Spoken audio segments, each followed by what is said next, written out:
Hello everyone, True Zero Emissions here. So in the last video I was talking about how I changed my tire recently and I used this bead sealer to seal the rim between the tire and the rim, and it worked very well.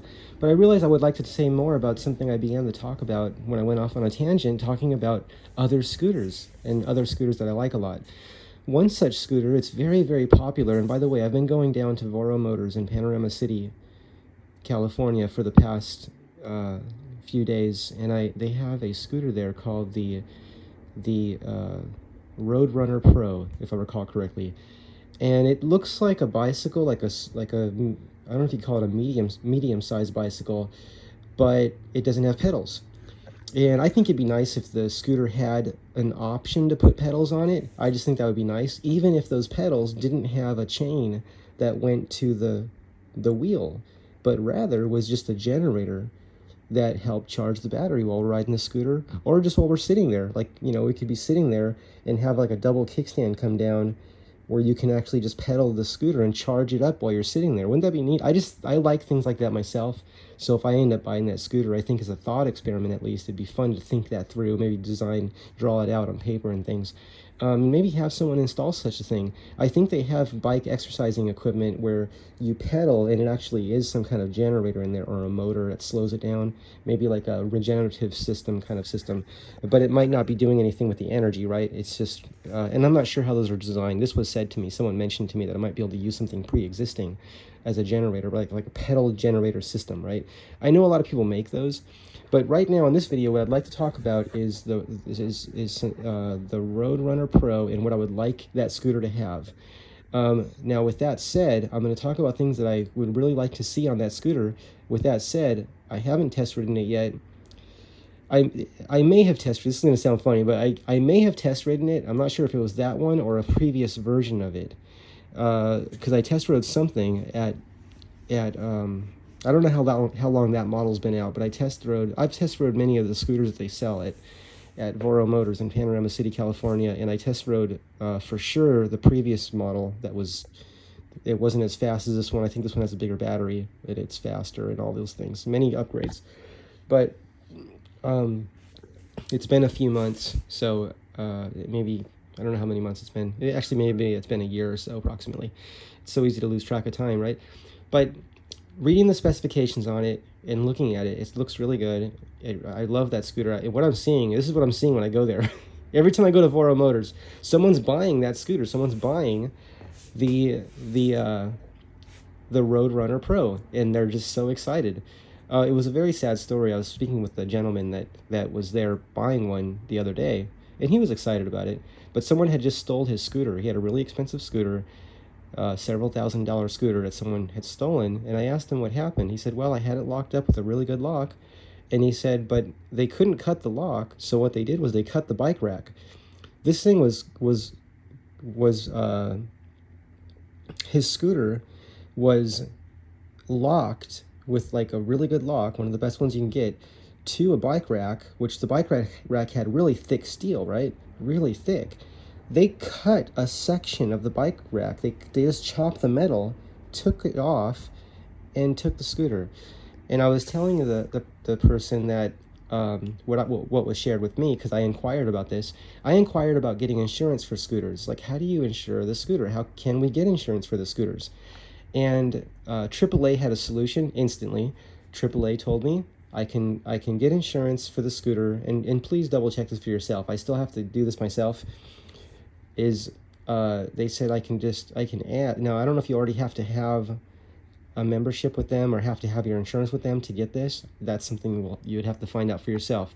But I think it's called Renters Insurance, or there's something similar to that covers up to $30,000. This is what I was told. It covers up to $30,000 of your property in your home. And I said to them, okay, so if someone takes the scooter from my home, it covers it? They said yes. I said, but what if I'm riding the scooter and it gets taken while I'm riding it, or if it's locked up and someone takes it that way? And they said it's still covered. So confirm that for yourself, because it's important to get the details. I could have missed something. But my understanding is, even if the scooter's not at home and someone takes it, it still is qualified to be covered, right? Because scooters are getting taken so often that that it's good to be able to have some protection for it, right? But the trick with the scooter is to not lock it up. I mean, what do you think's going to happen if you get 10 scooters stolen? I don't think it would go that far. If your scooters just keep getting stolen, like if you're locking it up and someone just keeps taking the scooters, people just keep taking the scooters, I don't know if you'll have coverage for much longer. I don't know how that works. But also, we don't want to lose our scooters that we're attached to, right? We don't want to have our scooters taken. So what I do, and this is what I tell people, I don't leave the scooter. I always keep it with me. I don't walk away from it unless someone's literally holding on to it, you know. So or right next to it, right? And able to get to it easily, like to protect it from being taken, because people take scooters. I don't know anyone I think everyone has had a scooter taken, right? Or almost everyone has had a scooter taken. So going back to the Roadrunner Pro, people are buying that scooter. Every time I go to Voro, someone's buying it. People are really excited about it. The price is good. The price is amazing. I was watching a YouTube video where someone was saying that that's more like a $4,000 scooter, but Voro is able to sell them for under $3,000, and I think they're on sale right now for much less than $3,000, but close to $3,000 once all the fees are added, right? All the fees involved in buying something. But that's still great, right? Because they're saying it's like a $4,000 scooter, meaning that it would be $4,000 plus the fees of when you buy something new, right? So it's a really good deal, and people are excited about it. People love the scooter, and it's called a scooter. I think of this as a scooter. So why is that considered a scooter? And it was explained that it's a scooter because it has the pegs where you put your feet. That makes it a scooter. I don't know when something's a scooter and when it's not a scooter. I don't know what defines those things, but if it's called a scooter, I'll call it a scooter. So what I would like to see with the Roadrunner Pro, just looking at it, because I just like high voltage, I would like to see a 72-volt battery in there. Which is 84 volts fully charged, but I would really like to see even higher voltage than that, like 94 volts, right? 94 volts fully charged, which I think is called 84 volt nominal. Or even higher than that. Electric cars have, I think they have like 400 volt systems. Some electric cars have like a 400 volt system, and imagine that, a 400 volt system. I mean, that's the efficiency of that. What I see when I think of high voltage like that, I just see efficiency. I just see low current, instant power, such great responsiveness, and I see lots of range. That's what I see. And I see low heat, right? Because we're not going to be able to use all that power, right? It's going to have so much power. So how nice would it be if someone made a 200 volt scooter? I think that will happen eventually. I don't know when, but why wait for it to happen? Why not make it happen, right? And then just just program the controller to have the power limited. I mean, gosh, look at the Wolf King GTR. That scooter is so fast. I mean, it can't even be explained. That thing can go so fast. I just cannot believe it. And it's comfortable to go fast on it, right? It's comfortable to go fast on it. What I mean is it's just, it feels very secure, very steady, very stable, right? Compared to other scooters that I've ridden, including the Dualtron scooters. The Dualtron scooters, I had to learn to be more comfortable on it, right? And I'm still learning that. And I've been riding Dualtron for years. So people are giving me advice on how to ride them, and that they're telling me that you can learn to ride it, you can get comfortable with it, and that helped give me confidence. But when I jumped on the Wolf King GT Pro, for example, I just got on the scooter and went fast, and I felt completely secure. There was no learning to be comfortable on it. I just was comfortable right away. So it's something with the stability, and people say that when they ride the scooter, they're like, "This is so stable. This is so stable." They say it right away when you watch, videos on that. I would like to see Dualtron do that, but Dualtron's a different scooter. But I would still like to see the suspension be, I don't know how else to say it, to be more like the Wolf King GTR. I just like that suspension, but I like everything else that Dualtron is doing as far as like. The scooter and the high quality parts and everything. I really appreciate what they're doing with the brakes. They have the really good calipers on there, and I would like to see thicker rotors, and that's something they've done with the Wolf King GT Pro and Wolf King GTR. But going back to the Roadrunner scooter, I would like to see high voltage, and I would like to see a much larger capacity battery. I would like to see, I mean, there's so much room to put a big battery in there. I would like to see like a 60 amp hour battery. I think a 60 amp hour battery would be perfect in there. So imagine like a a 72 volt system, which this is 72 volts. The This is the Dualtron Thunder 2. This has 72 volts. The Wolf King GT Pro is 72 volt nominal. The Wolf King GTR is 72 volt nominal, which means 84 volts fully charged. To me, the Roadrunner Pro having a 72 volt nominal, 84 volts fully charged would be amazing and awesome and wonderful. And having a really powerful BMS, the battery management system. I found out recently, just in the past couple weeks, that the Dualtron Thunder, the battery management system, can accept a 56 amp input, meaning I can charge 56 amps into this. Have you ever heard of a 56 amps charger? Have you ever heard of the Roger charger? The Roger charger allowed me to put 25 amps in this Dualtron Thunder, and it didn't even get warm. Everything stayed ambient temperature. The wires, the battery feeling underneath the scooter, because the bottom of the aluminum heat is acts like a heat sink, right? The bottom of the scooter, it never got warm. So I would like to see temperature of individual cells, and I was taking chances in charging it that fast. And like I always say, I'm not concerned. How can I say this? It's not that I'm not concerned about cycle life. It's more that I want to charge the battery as fast as it can charge, and I want to ride as soon as I can. If that means my battery is not going to last 10 years, but it's going to last 8 years or 5 years or 4 years or 3 years. I mean, I don't know how many years I'm losing, but let's say it lasts 4 years. That's okay with me. If I'm fast charging the scooter and it takes years of life out of it, right, of the battery, because I'm doing that, and I don't know that it does. I know if we read books and we read online that it's going to say, yeah, you're going to lose cycle life. I don't know how much. Does it lose half the cycle life? So if instead of lasting 10 years, it'll last 5 years, that's okay with me. If it means I can ride in 1.5 hours instead of many hours, right?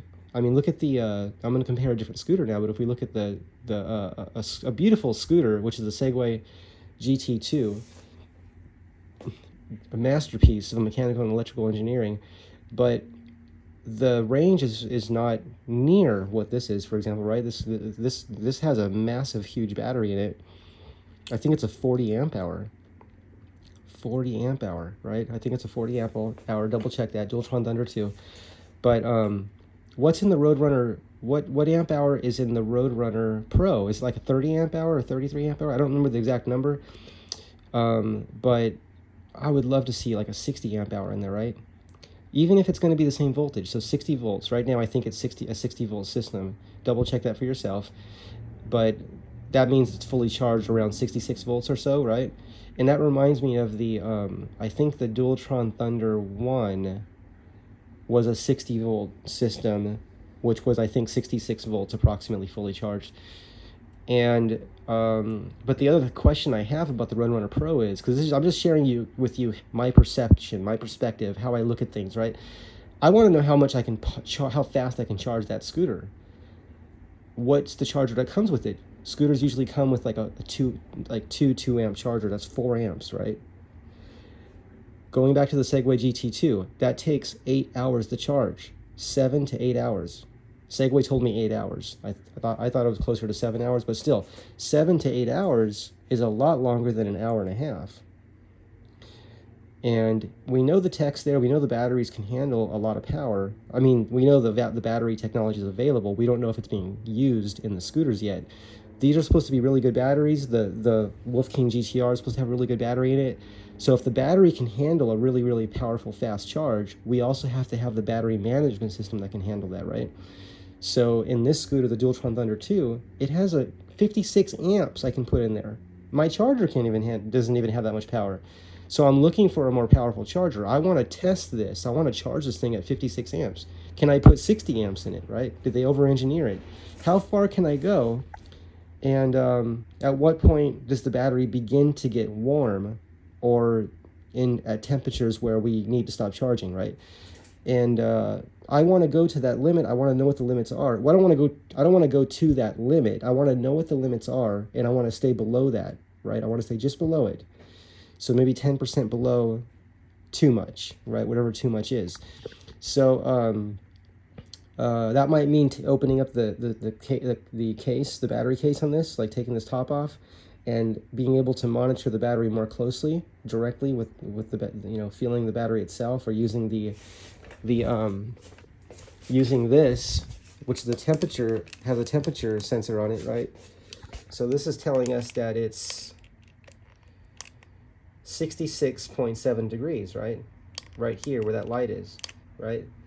So if I take this cover off the battery and I can see the battery directly, I can actually keep an eye on the temperature and move this around and watch the battery and watch what it's doing. And I'm interested in that. I'm interested in fast charging. I'm interested in how fast can I charge the batteries. I think fast charging is the future now. It's the future now. There's no reason to wait.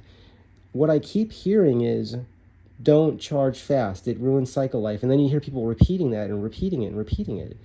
And I was having a conversation with Will.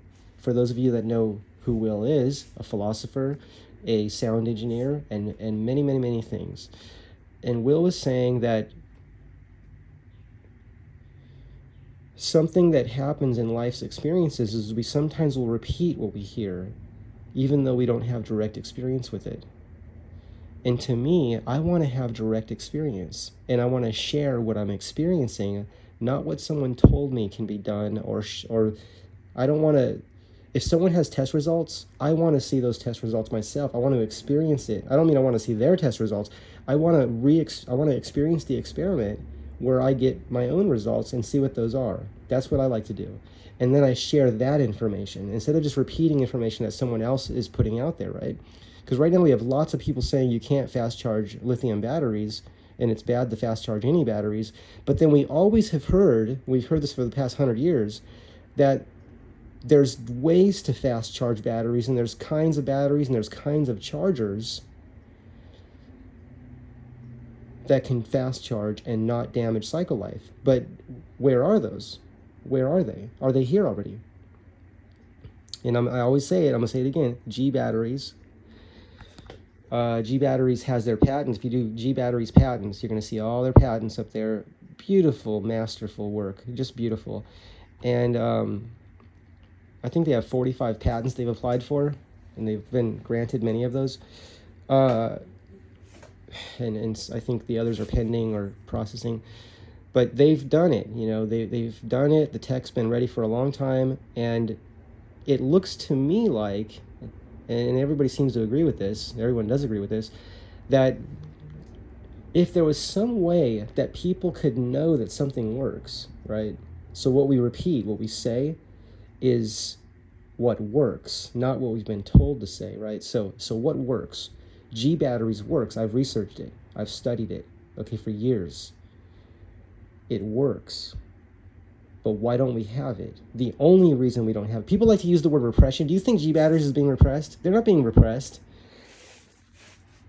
What's happening is the public either doesn't know about them, or they're like, well, it comes out when it comes out, even though it's ready. If you wanted it to come out today or tomorrow, if you want it to come out right away, we have to ask for it. We have to voice that. That has to be the new lyrics. That has to be the new writing on the wall. That has to be the new status quo, which is, I think those are the words for it. But just what we're saying is, we want this, we need this now, like right now. And if we're all saying that, there would be a way that it would come. But what do we have? People still saying on the internet, they're still writing new comments saying, you can't fast charge, it damages cycle life. So the question is, by the greatest minds on the planet, the question is, how do we fast charge a battery without damaging cycle life? And it's been achieved by many people. G Batteries is just one of many that have achieved it. The other question is, how do we charge a battery in a different way? How many different ways can we charge a battery, right? So we're going to go back to the beginning of this video was about the Roadrunner Pro, and I'm talking about it because I really like that scooter. I'm looking at it, and if my understanding is correct, I think that's the creation of Voro Motors. Now, I have to confirm that, but I think it's their creation, right, which is really neat. I think that's great. And so here's the thought. Do I wait until to see a later version of that. This is the Roadrunner Pro, right? So what's next after that? Are they going to come out with like a new model next year, or will they come out with new models each year? Like not each year, but several in one year. Like another model a few months later, another model a few months later, and this one has more amps. This one has a more powerful controller. This one has a more powerful, a bigger battery, right? So instead of like I don't know if it's a 30 amp hour battery or close to that, but it has maybe a 60 amp hour battery or just a much larger battery. Now, of course, that's going to add weight, right? But I don't know if anyone's picking that scooter up anyway. It already weighs like 115 pounds. So are we even picking up that scooter? The other option is having the batteries like many of the e-bikes have, where you can add batteries to it, right? That get added in parallel, right? And so instead of one 60 amp hour battery, there could be a 30 amp hour battery and two 15 amp hour batteries that can click in there, that lock into place, maybe where the gas tank usually would be, right? That could be a place. There could also be one between that and the existing battery. There's still space down there too. Like where there's like a storage pouch that goes there. But leaving that space open also gives people the ability to put storage things in there, which is nice. That's a nice feature.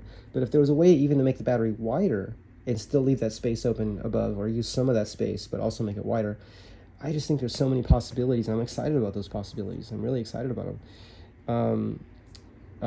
So I'm just kind of sharing my thoughts. I'm kind of brainstorming, and this is kind of like a big thought experiment right here, right? As is my life, right? My life's a thought experiment. This channel's a thought experiment. So I'm looking forward to hearing your thoughts in your videos, and I'm just sharing my thoughts about. I'm looking at the Roadrunner Pro and excited about what they've achieved with it, and people are really, really excited about that scooter, and we'll see what happens. We'll see where things go. I don't know what the next step is. But I'm enjoying riding the Dualtron Thunder with all the range it has right now. This is the Thunder 2. I can't say enough about the Wolf King GTR. Apparently people are loving the black one because they're just completely sold out. And people are buying those up as fast as they can. And I don't think you can go wrong with the Wolf King GTR. It's a great scooter. And I'll tell you something, I can't even imagine where things are going. Like, I think every month there's going to be new models coming out all the time, and every year, I can't even imagine the difference of what we're going to have in the middle of next year. Just by then, how many more amazing super scooters and hyper scooters, and maybe a new term, maybe there's going to be something that's even beyond those, or just be renamed. Who knows what the new words will be that define these. Maybe that's already out there and I just don't know about it yet. But what's being done with scooters is great. I think the charging needs to be, I think Dualtron was way ahead when they put these really powerful BMSs. I think scooters need that. I think fast charging has to be a choice of the owner of the scooter, right? But it has to have that capability. I don't think people should have to change their battery management system or upgrade their battery and the BMS to charge fast because they want fast charging. I think the scooter has to come that way. And I like that Dualtron did that. I mean, no one talks about charge. I don't hear of anybody talking about charging their scooters at over, the highest I've heard of is Ginger on Wheels charging at 16 amps. And that's where on his videos where I learned that the Dualtron Storm could charge at 16 amps. And then I confirmed that and found out that the Dualtron Thunder 2 has a 56 amp input. And I forget what the output is. It's really high. But the input is 56 amps input. We always hear that when we hear about controllers and power, we always hear about the output, right? But to me, the input is equally important. I don't want to just go fast and then sit a long time. I mean, to me, that just doesn't make sense to go fast on the scooter, and then go from fast to zero, which zero is just sitting there waiting for the scooter to charge, literally waiting for hours.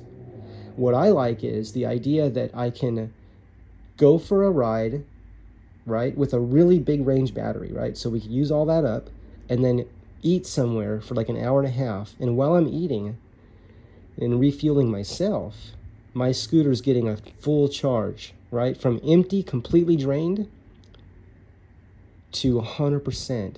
and the full voltage, not just saying 100%, but actually at 84.5 volts, or when it's full, it's like 85.6 volts, up to that. This one is showing that, at least the display is, but being actually fully charged, and then having another 60 miles I can go. I was riding the scooter, the Dualtron Thunder 2. I was riding it.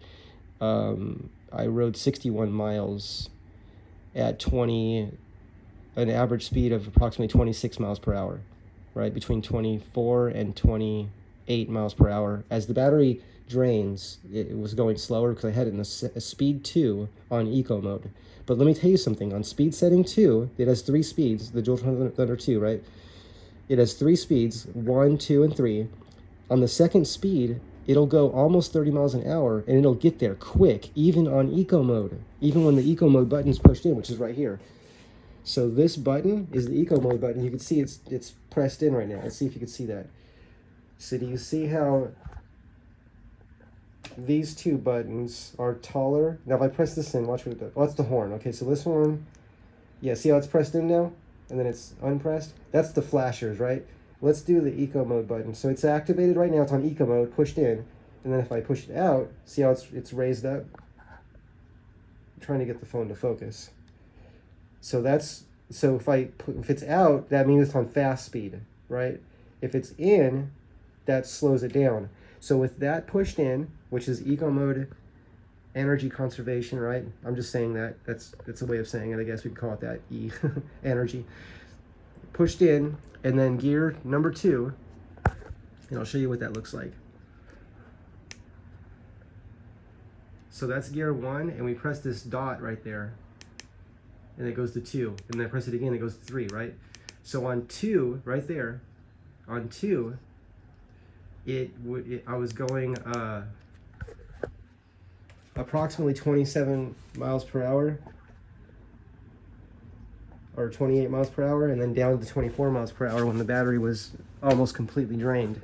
Or it was drained, it was at 0, it went down to 1. It went down to 1, and then while I was sitting there with the scooter, it was flashing, right? And it was at 1%.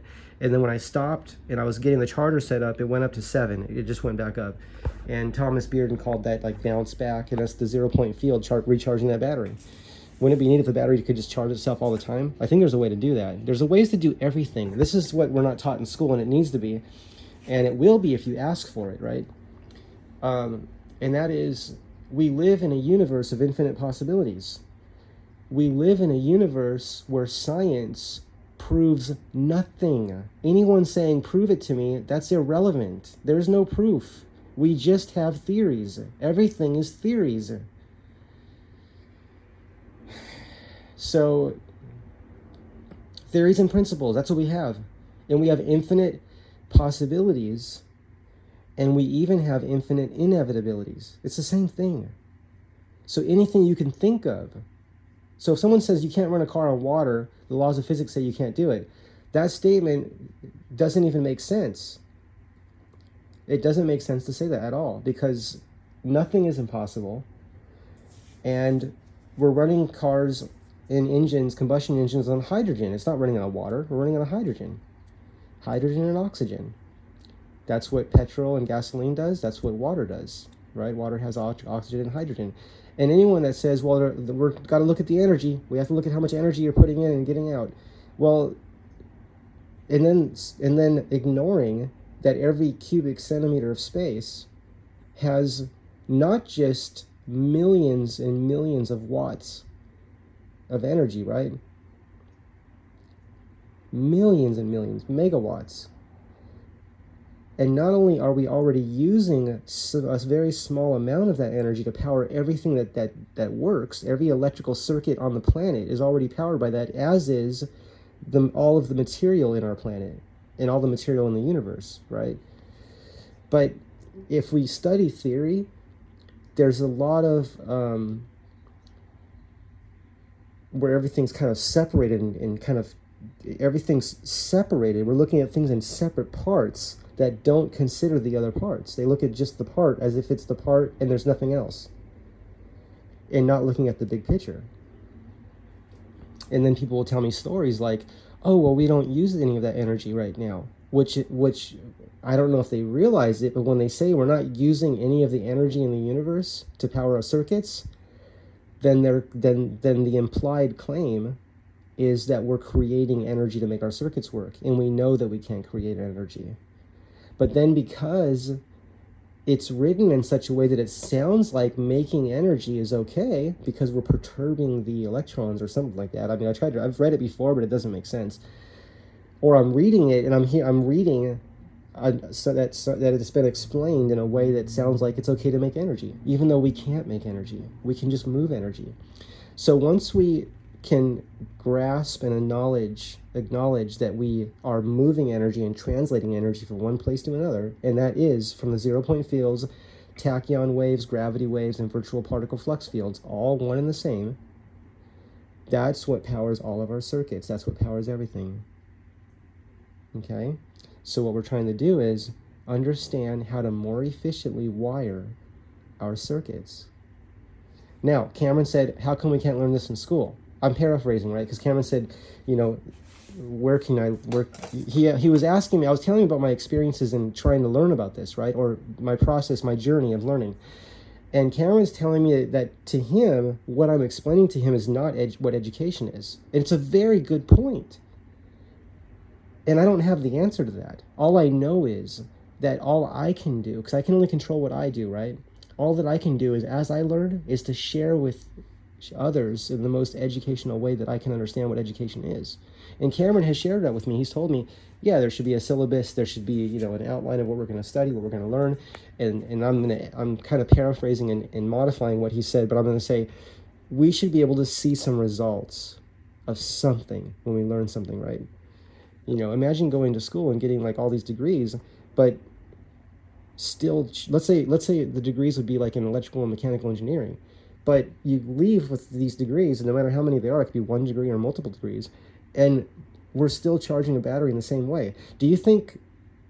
I mean, it's a rhetorical question. It's a question because maybe someone has come out of school and made a fast charger if they wanted to. First of all, what is the question? What is it that a person wants to achieve? I want to achieve fast charging a battery. That's why I'm doing it. I'm like, well, what can the battery do? And so when people say, oh, well, it hurts the battery. If the scooter works, I'm happy. Maybe a way of saying it is, if you charge your scooter at this many amps, I don't know if the scooter can handle 56 amps charge. I'm going to find out. That's what the battery management system can handle. And usually things tend to be over-engineered, right? So maybe it can handle more than that. But if I go to 56, it can handle it without any problem, without getting warm. It's possible. Let's see. I'll find out. But I lost my train of thought. Let me see where I was. I think I was saying, oh, yeah. What is it that I want to do? So maybe the way I see it, one way of explaining the way I see it is, someone could say, okay, if you charge this scooter at 56 amps, your cycle life is 500 charges. Right? And they're gonna lose a percentage of the capacity, right? And I would say, okay, that sounds good to me. 500 charges, that's great, fine. Now I'm just making up that number.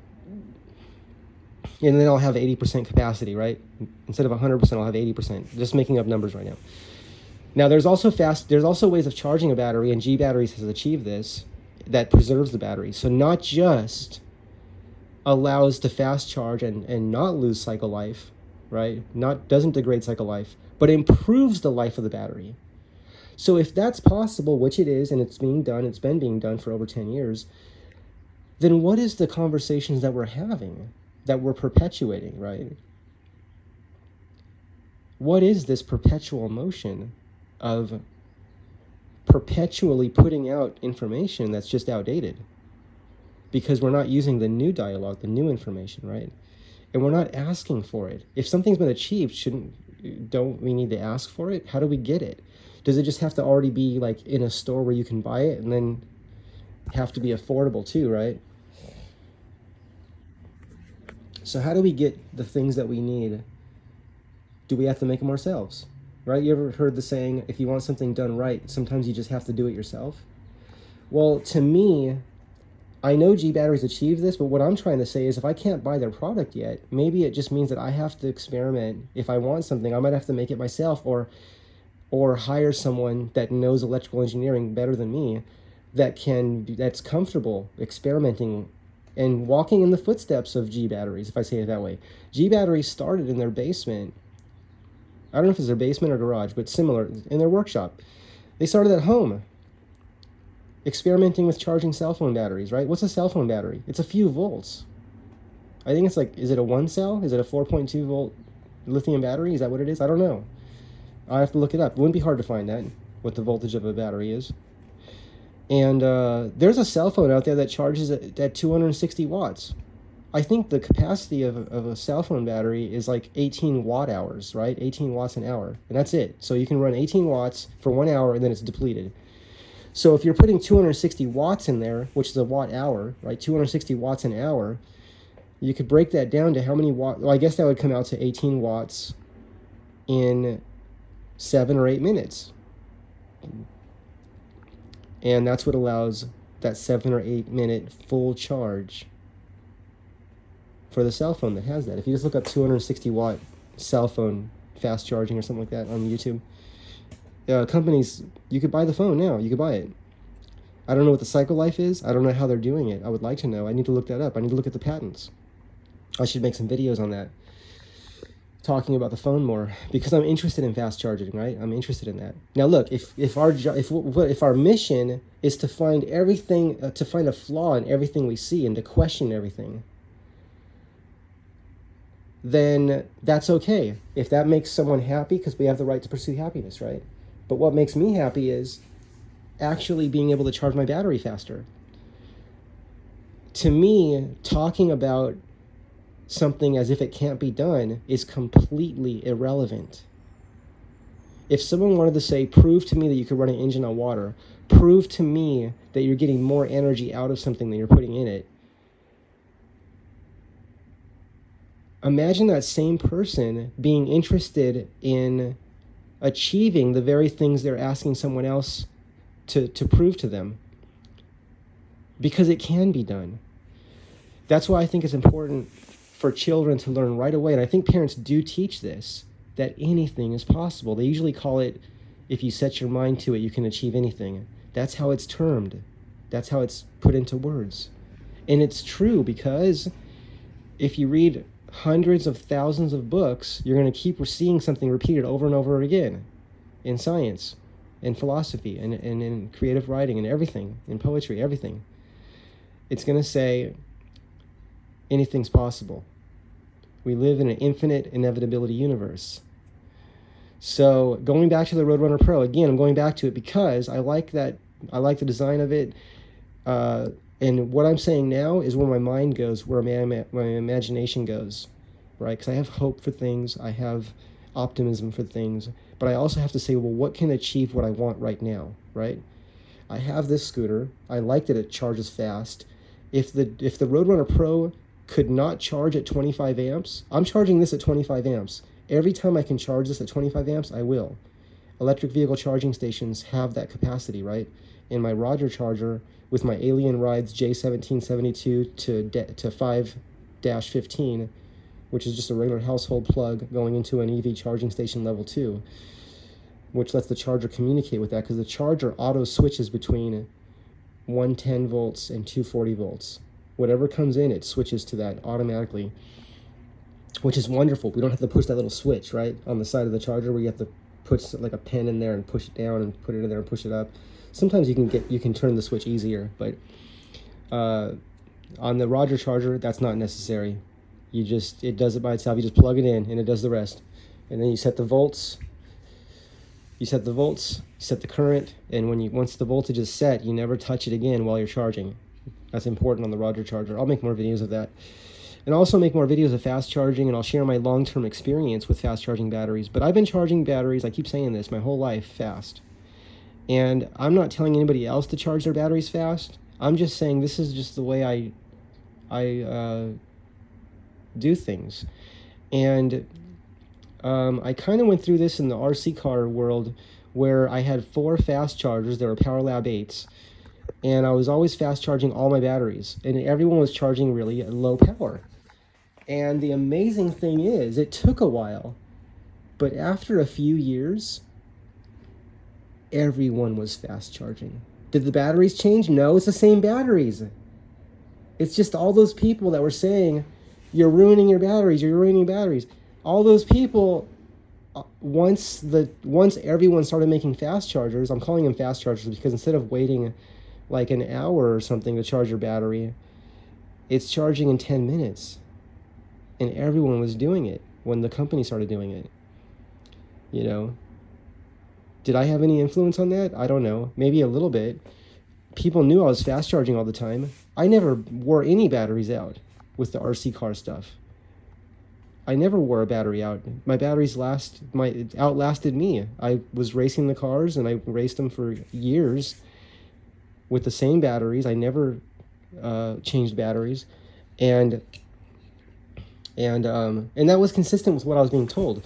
The engineers that make the battery chargers were telling me that fast charging, as long as the battery doesn't get hot, that fast charging it didn't allow the battery to build up the little crystals. I think they're called, I don't know all the words, but it's as if the cells short themselves out over time, and less of that damage, that irreversible damage, takes place when the batteries were fast charged.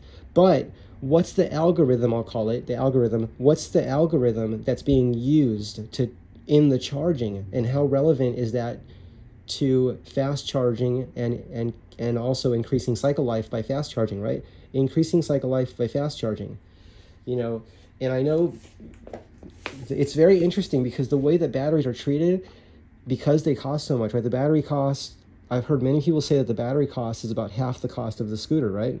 Many people have said that. And so when you have a part that's so expensive, I can see why people would be reluctant to try something that could be a danger to the greatest, longest life of that battery.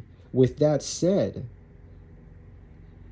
let's think about our own internal battery, right? For the human body. And then I think of Aubrey de Grey. Aubrey de Grey, who talks about reversing aging, and it's real. Remember, anything's possible. Infinite inevitability universe. Now we have to use our own imaginations to keep the inevitabilities on a positive note, right? It also means that we don't have to have war. Infinite inevitability, I think we're already living in the darkest of times. We've already, right now, with people, like with the death penalty, Australia, I think it was. I was reading that Australia made it so not only is there no death penalty, but they cannot bring it back. It cannot be brought back.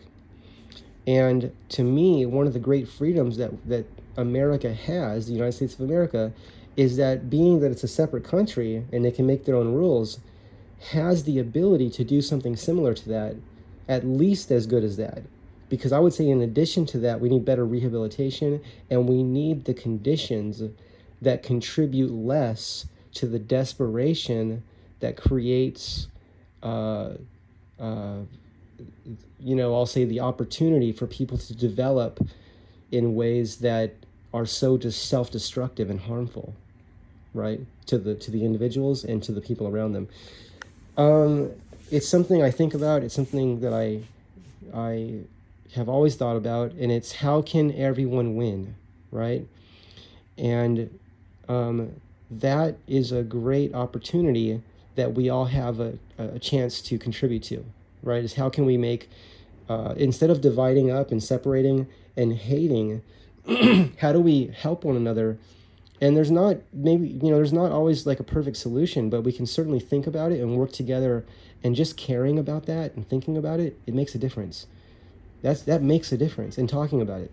So I really like what Australia did, and I don't know what they have for helping people I'll call it rehabilitation. I'll call it that, right? To help people to be, on a path of growth instead of destruction, right? For people that are in those conditions of where before 1985, I think it was 1985, that Australia, I read this, please confirm this for yourself, but I read this on the internet. At first it was in a movie I watched, and then I looked it up, and it said it was true. It said that the death penalty was outlawed in 1985 in Australia. So please confirm that for yourself. But I think that when you find out that like 100% of the people that receive the death penalty are Well, sometimes they were innocent and they find out later, right? That happens. Imagine that. And then there's a program called the Innocence Project where they try to help people that are innocent that still spend their whole lives in prison too. That happens too, right? So, but also there's well, anyway, going back to the Roadrunner.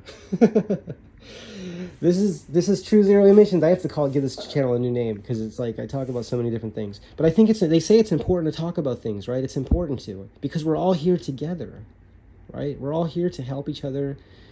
No, we're not here to be abused. No, we're not here to be harmed.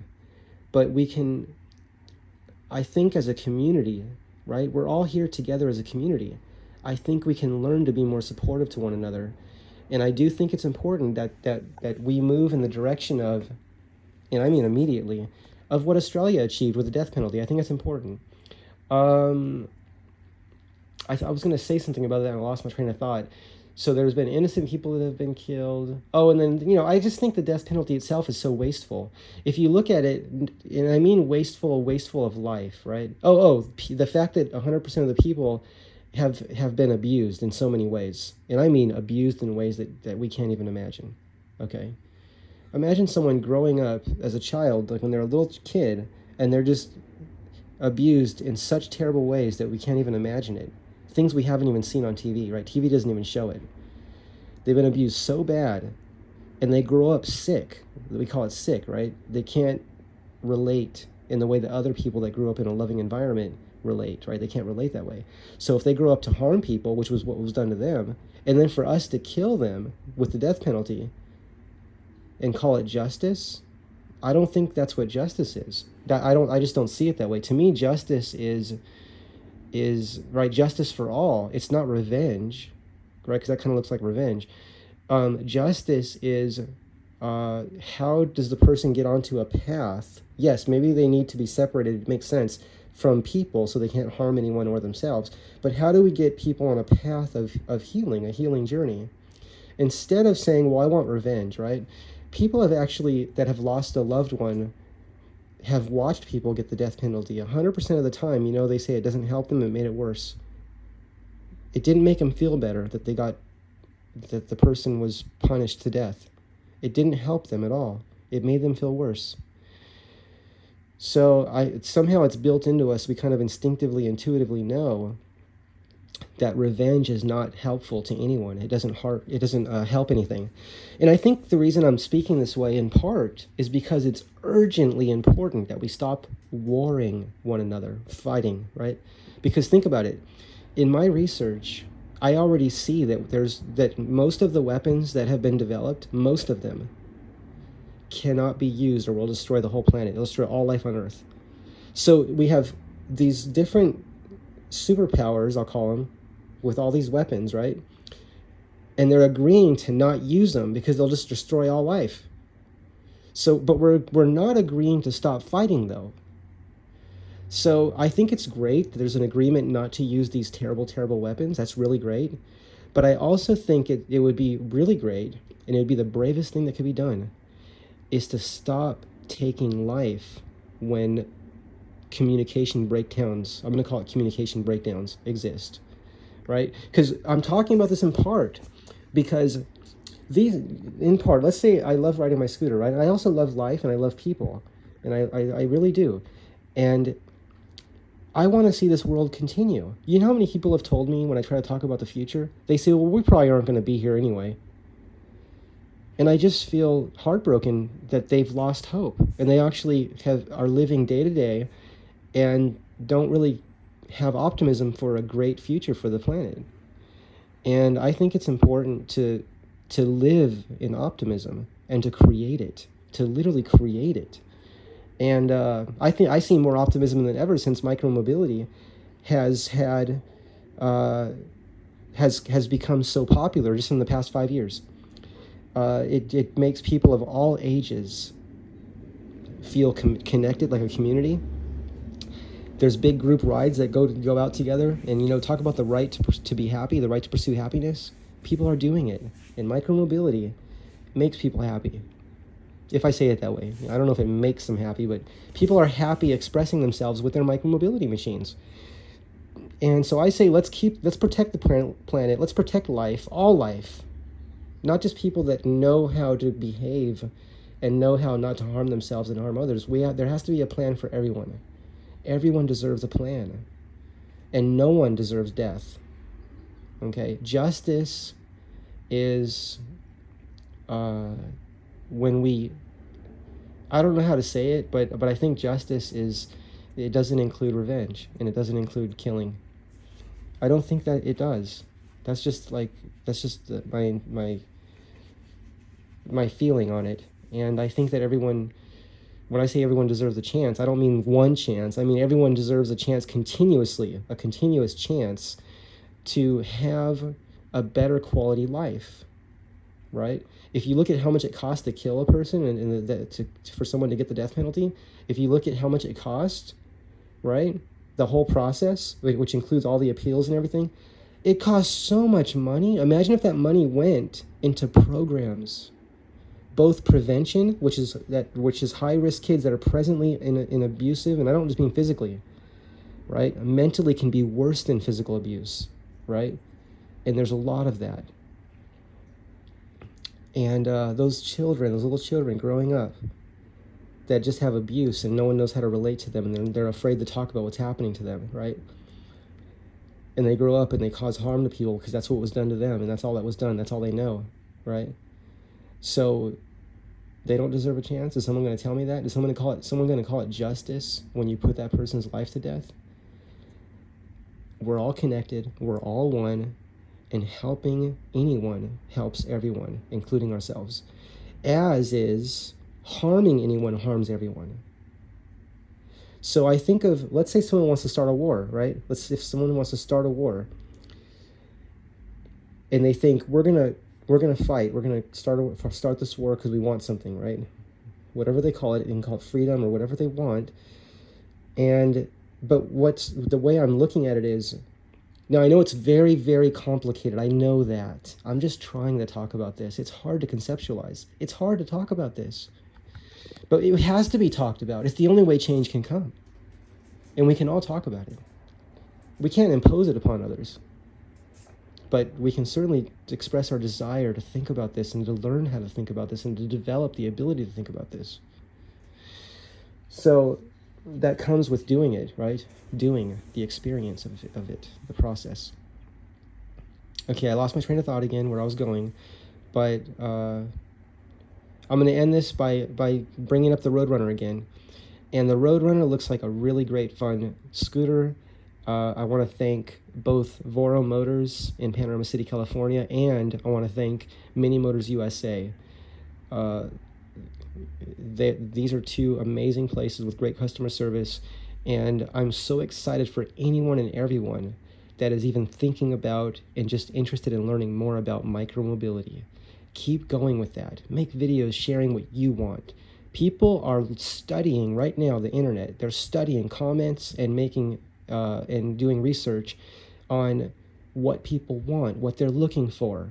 And believe me, companies are making things in accordance with what people are asking for. That's why I talk about this. That's why I'm saying I want the ability to fast charge. Now look, if you put a big, fast, powerful battery in a scooter, and you put a really awesome battery management system in there, and then you deliver it with a 4-amp charger, like this little slow charger, right? That's fine if we have to buy the upgraded charger or bring our own charger or whatever. But the scooter itself, I think it has to have the ability to fast charge. It has to be built into it. And then people have the choice of how much cycle life they're willing to, I don't know if we say compromise or risk by fast charging and how fast they want to charge, right? But my request is that scooters come with two things I'm going to talk about right now. The self-sealing, self-healing tires. There also needs to be, well, there is already, but it needs to be for every scooter. Maybe there already is. Many scooters have it. Segway has really great honeycomb tires. They're solid tires, but they're honeycomb, so they actually felt better than an air tire. I couldn't believe it. That's the Segway, I forgot the name of the model, but it's their famous model, the scooter. Yeah, I think it's around $1,000 or $1,400, or it used to be $1,400. It might be around $1,000 now. I forgot the name of it, the model name of it. It might be like the Segway G, what is it called? Is it like the GL 30 or GL40? I can't think of the model. I can't think of the letters, the model number, but it's like the bigger version of the Xiaomi M365. It's like Segway's version of that, but larger, right? Has good range, everything. But that scooter comes with self-sealing, self-healing tires, which is wonderful. But then they make you can buy them on Amazon. I don't know if Segway offers them yet, but they make a honeycomb tire, which is a solid tire, but it has the cutouts in it, right, on the inside. And when you ride it, it feels so smooth. Now, someone that hates solid tires wouldn't even try that, maybe, because they're afraid of their bad experiences they had, where they had this solid tire, which might have been plastic or some really rock hard rubber, where it just didn't move at all. And they're just like, it feels like it's making your teeth come loose, you know? And it's jarring you. Like when you're riding, your eyes can't even focus on the road because there's like so much vibration. Now, I've talked with people like that, and when I tell them about that there is better tires that are solid, that are softer ride, there's been people that can't even hear that. They may never look at a scooter. What might have to happen is letting them ride a scooter. Like if you have a scooter or someone has a scooter that has those honeycomb solid tires, and let them ride it and say, how'd that feel? Oh, see what they say. And say, does that feel like solid tires, or does it feel like, well, if you were guessing, does that feel like it was a solid tire or an air tire? And see what they say. And then let them know, this is a solid tire. It's called honeycomb, and this is where I bought them, and maybe share the link with them. And that can help people to have the satisfaction and the safety that comes with knowing that you're not going to get a flat tire. Solid tires will not let you down, right? Because you can't get a flat. Because even the self-sealing, self-healing tires, if you get big enough hole in there, it still can get a flat. Okay, everyone, True Zero Emission signing off. I have no idea what to call this video. Yeah, I have no idea what to call this video. I originally was going to trying to keep it really focused on the Roadrunner Pro, but my mind, it goes in so many different directions, as you see, that it likes to do that. I think the only way to focus more than that, it might be to have another person in the video with me, where they can help me stay focused on something very specific, and that might be something that I need to do. Otherwise, I can maybe have a piece of paper that I look at that says, this is what you talk about. Anyway, I think the things I spoke of in this video are very, very important. It's definitely, been shared with me that when we talk about the things that we're thinking about, it helps things, it creates, right? It's a creative space. So I think it's important that we create our world, right, by sharing what we see. Okay, everyone, True Zero Emission signing off. We'll see you in the next video. I'm going to share more of the this book material. This is the we're almost through this whole book. Okay, we're that far through, see? And that's the Anti-Gravity Handbook, revised 3rd edition. And notice the birds flying underneath the spaceship there. That's an electrogravitic spaceship. Let me tell you something about this. See that white light around that? This is a human made. This is not alien. This is human alien. This is not outer space extraterrestrials. This is a human alien here. This is the humans, just humans. That's human made. Look up John Searle. Look up Thomas Townsend Brown. Look up Otis T. Carr. Look up Ralph Ring. Look up Thomas Bearden. Look up John Bedini. Look up Paramahamsa Tiwari. Look up Paul Pantone and the Geet Fuel Processor. Look up, I don't know if I said Ralph Ring already. Look up David Adair and the other space program. There's a few people with that name, David Adair. I'm talking about I think he's an astrophysicist, or he built he was building rockets when he was like 17 years old, 16 years old. He was winning awards. He built some amazing things. That guy has so much knowledge, that gentleman, so much knowledge. He likes sharing it, which is great. I mean, create your world, right? Create it. When we speak, we're creating. So what shall we create today? See you in the next video. Bye, everyone. True Zero Emission signing off.